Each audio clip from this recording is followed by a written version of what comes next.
قوم کی بچیاں ناچ گانے کو اپنا شعار اور شوق بنا لیں، ان کی نسل سے اب خالد بن ولید نہیں پیدا ہو سکتے، ناچنے والے ہی پیدا ہوں گے، محمد بن قاسم نہیں پیدا ہو سکتے، طارق بن زیاد نہیں پیدا ہو سکتے۔ مجھے صلاح الدین یاد آیا اور میں بہت رویا۔ وہ بھی کسی ماں کا جنا ہی ہوا تھا۔ اس کے زمانے میں کرک، ایک ہمارے پاکستان میں کرک ہے، ایک اردن میں کرک ہے، اونچی پہاڑی پر وہ شہر ہے، بڑا دشوار قلعہ ہے۔ اس پر ایک حکمران تھا عیسائی، اس کا نام تھا ریجنالڈ۔ تو کرک کے قریب سے قافلے گزرتے تھے حج کے، تو اس نے ایک دفعہ حاجیوں کے قافلے پہ حملہ کیا اور کہنے لگا بلاؤ اپنے محمد کو تمہاری مدد کرے، اور سارے حاجیوں کو تعطیق کر دیا۔ اور دوسری دفعہ اس نے بحری بیڑا تیار کی اور مدینے پر حملہ کرنے کے لیے وہ بندرگاہ تک پہنچا یمبو کی، لیکن موسمی حالات سازگار نہ تھے تو واپس ہو گیا۔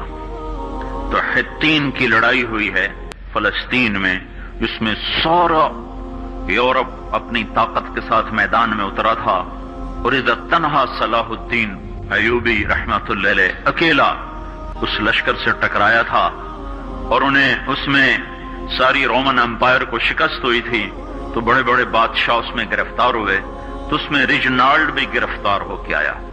تو کوئی 12 بادشاہ تھے ریاستوں کے جو سامنے اس کے پیش کیے گئے، تو پیاس کی شدت سے سب کا برا حال تھا، تو صلاح الدین نے سب کو پانی پیش کیا، ریجنالڈ کو نہیں پیش کیا۔ تو یروشلم کا جو بادشاہ تھا ہمفرے، اس نے اپنا پانی بچا کے اس کو دیا۔ تو صلاح الدین نے کہا یہ پانی تو دے رہا ہے، میں نہیں دے رہا ہوں۔ اسلام میں یہ ہے جب کسی کو پانی پلا دو تو اس پہ تم ہاتھ نہیں اٹھا سکتے، یہ امن کی نشانی ہے۔ تو صلاح الدین نے فوراً اسے کہا یہ پانی تو نے دیا، میں نے نہیں دیا۔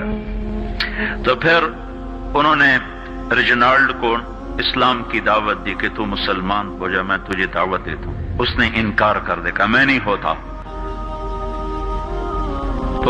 تو انہوں نے کہا میں نے تیرے قتل کی 2 دفعہ قسم کھائی تھی، ایک جب تو مدینے پہ حملہ آور ہوا تھا تو میں نے قسم کھائی تھی میں تجھے اپنے ہاتھوں سے قتل کروں گا، اور دوسری دفعہ جب تم نے حاجیوں پہ حملہ کر کے کہا تھا بلاؤ محمد کو، تو میں نے قسم کھائی تھی کہ مجھے اللہ نے موقع دیا تو میں اپنے ہاتھ سے تیری گردن اڑاؤں گا۔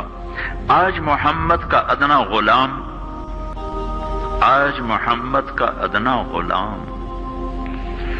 تیری اس بات پر یہ فریضہ ادا کرنے کے لیے آ رہا ہے، اور اپنی تلوار سے اس کی گردن اڑائی، وہ پیچھے لٹک گئی، پوری نہیں اڑی، پیچھے لٹک گئی، خوفناک منظر بن گیا۔ تو سارے بادشاہوں پہ کب کبھی طاری ہو گئی۔ تو صلاح الدین فرمانے لگے ہمارے مذہب میں یہ نہیں ہے، بادشاہوں کے ساتھ ہم بادشاہوں جیسا ہی سلوک کرتے ہیں، پر یہ حدود سے آگے چلا گیا تھا۔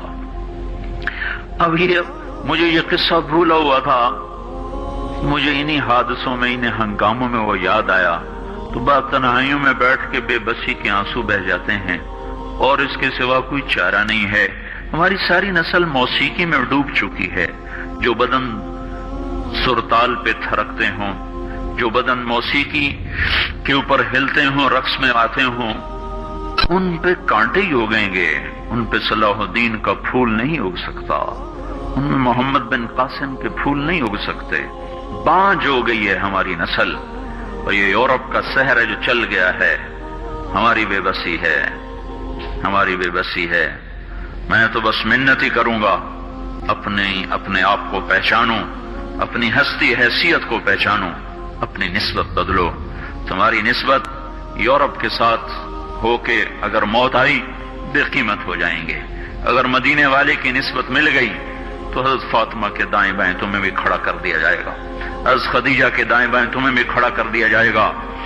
یہ چند دن ہیں، صبر کر لو، گھٹ گھٹ کے مر جانا ہی بیٹیوں کی روایت ہے۔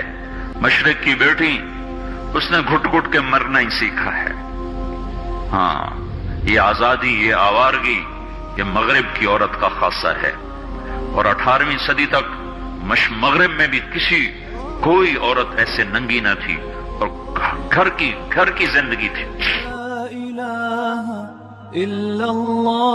اس ویڈیو کو شیئر کریں اور مزید ویڈیوز کے لیے ہمارے چینل کو سبسکرائب کریں۔ شکریہ۔